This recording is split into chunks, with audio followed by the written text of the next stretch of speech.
अलंकार क्या है, अलंकार किसे कहते हैं? तो देखिए, काव्य की शोभा बढ़ाने वाले तथ्यों को अलंकार कहते हैं। अब बात आती है अलंकार कितने प्रकार के होते हैं। तो अलंकार दो प्रकार के होते हैं। नंबर 1 शब्दालंकार, नंबर 2 अर्थालंकार। अब नंबर 1 शब्दालंकार। शब्दालंकार वह अलंकार है जिसमें शब्दों द्वारा चमक उत्पन्न होती है, शब्दालंकार कहलाता है। इसके 3 भाग होते हैं, अनुप्रास अलंकार, यमक अलंकार और श्लेष अलंकार। अब बात करते हैं अनुप्रास अलंकार की। वह अलंकार जहाँ पर वर्णों अथवा व्यंजनों की आवृत्ति बार बार हो, चाहे उनके स्वर मिले या न मिले, वहाँ अनुप्रास अलंकार होता है। अब अनुप्रास अलंकार का उदाहरण, तो अनुप्रास अलंकार का उदाहरण है तरन तनुजा तट तमाल तरुवर बहुछाए।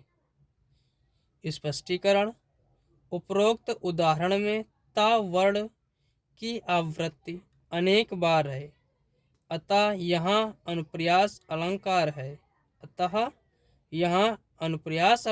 है। अब बात करते हैं यमक अलंकार की।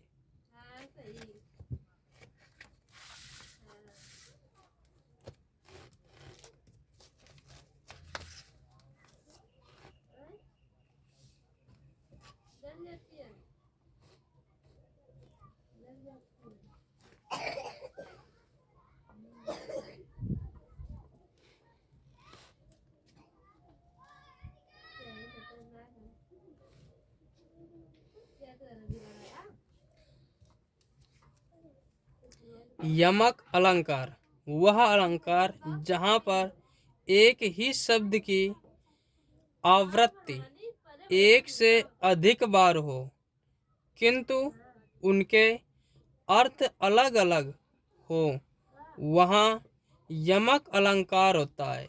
कौन सा अलंकार? यमक अलंकार होता है। ये यमक अलंकार होता है। उदाहरण, उधव जोग जोग हम नहीं। स्पष्टीकरण, उपरोक्त उदाहरण में जोग शब्द 2 बार प्रयुक्त हुआ है। प्रथम जोग का अर्थ योग साधना तथा द्वितीय जोग का अर्थ योग होना अर्थात सक्षम होना है, अतः यहाँ पर यमक अलंकार है। अब बात आती है तीसरा नंबर श्लेष अलंकार। तो श्लेष अलंकार वह अलंकार जहाँ पर एक शब्द का प्रयोग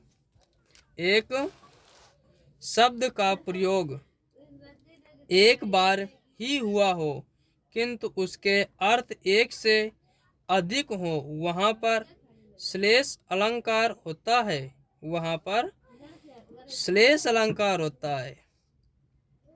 उदाहरण, सुबरन को खोजत फिरत कवि व्यभिचारी चोर। स्पष्टीकरण, उपरोक्त उदाहरण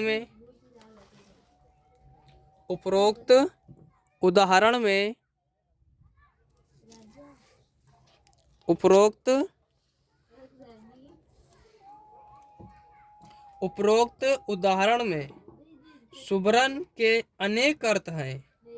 कवि के पक्ष में अच्छे शब्द, व्यभिचारी के पक्ष में सुंदर रंग अर्थात स्त्री से संबंधित, तथा चोर के पक्ष में वर्ण अर्थात सोना धातु के रूप में, अतः यहाँ पर श्लेष अलंकार है।